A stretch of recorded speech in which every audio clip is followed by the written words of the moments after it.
world's largest old car junkyard, Old Car City, USA. 50 miles north of Atlanta, a 34-acre compound houses one of the largest car collections in the world.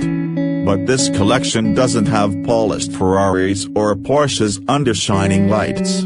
There are no immaculate Mercedes or Bentleys proudly displayed behind velvet ropes. A rusty sign out front of this site reads "The world's oldest junkyard jungle, here 80 years." Most of this collection is unsalvageable mid-century American steel, and it lays strewn about a forested property in rural Georgia. Over 4,500 cars, most of which are model year 1972 or older, belong to a man who spent his life saving some of America's classic cars from the crash. Now, let's explore the what and why behind Old Car City, USA. Old Car City began in 1931 as a general store, opened by the family of current owner Dean Lewis. Dean's parents ran the store in the town of White, Georgia, and sold various items ranging from clothing to car parts, tires, and gasoline. When the United States entered World War II, resources such as steel and tires became scarce as they were directed toward the war effort. The Lewis family smartly followed the money and shifted the business into scrapping cars. By the late 1940s, the general store had morphed into an auto salvage yard. But Dean had a different vision for the business. Rather than profit off the destruction of cars, he wanted to preserve their legacies. He recalls, "My daddy bought me a 40 Ford when I was about 12 or 14 and I just liked old cars from then on." Dean would eventually acquire the family business in 1970 and spent the next several decades acquiring various junked and wrecked vehicles without the intent to scrap them.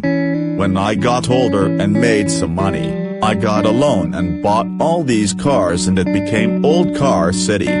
It was a bold move and possibly disastrous business decision, but Dean is not normal, and he is proud of it. "What I've always done is try to do things that other people don't do, because if you do everything everyone else does, you're going to be normal. I want to be more than normal." Dean Lewis, the contrarian's passion for cars helped grow the collection to what it is today. His favorite car is a 1944 coupe. Lewis also likes Lincolns and admits he may have more of those than any other make.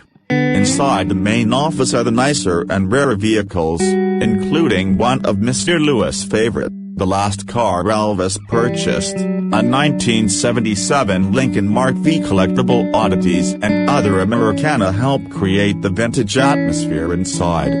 Upstairs is Dean's art museum, mostly comprised of styrofoam cups. Lewis decorates them after his morning coffee, and has been doing this for the last 30 years. Antique toys, bicycles, school buses, and tractors have become staples of the Old Car City as well. A Cartersville Grand Theater marquee sits in the yard.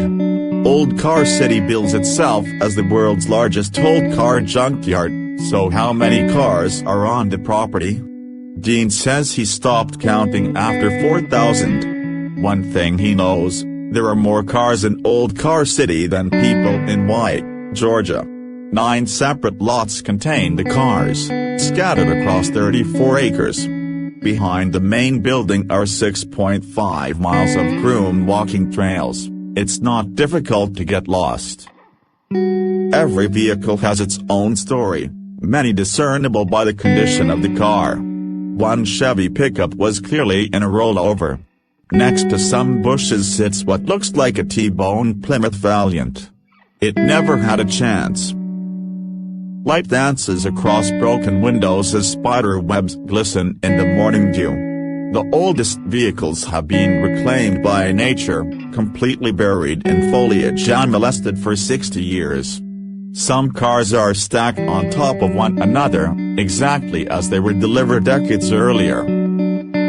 Mr. Lewis sees his collection as a combination of art, nature, and history. He will tell those who ask most everything is for sale.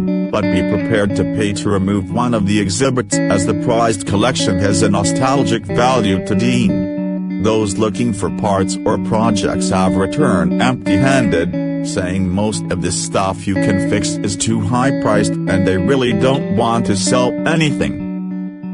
Patrons usually don't leave museums angry because they can't buy the exhibits. Is the problem a failure by Mr. Lewis to set expectations?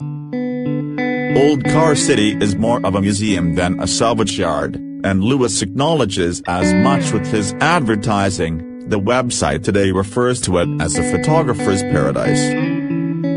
Dean doesn't hesitate to remind his critics, "I bought ORs when they weren't worth nothing.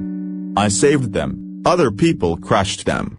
A recent redesign and reopening billed the attraction as nature, art, history, and cars. The metamorphosis from salvage yard to museum has both antagonized the vehicle restoration community and pleased photographers and purists. Admission prices vary. Photographers can expect to pay more than visitors without cameras. Guests reported paying $10 several years ago. In September of 2013, a visitor reported the prices were $15 to look, $25 to take pictures. Today the website indicates the base entry fee as $25 without a camera. Comments on review sites have recommended stopping at Westman's restaurant across the street from Old Car City after a long day of walking the grounds. Southern food and vintage decor help complete the walk down memory lane. Just don't forget the insect repellent.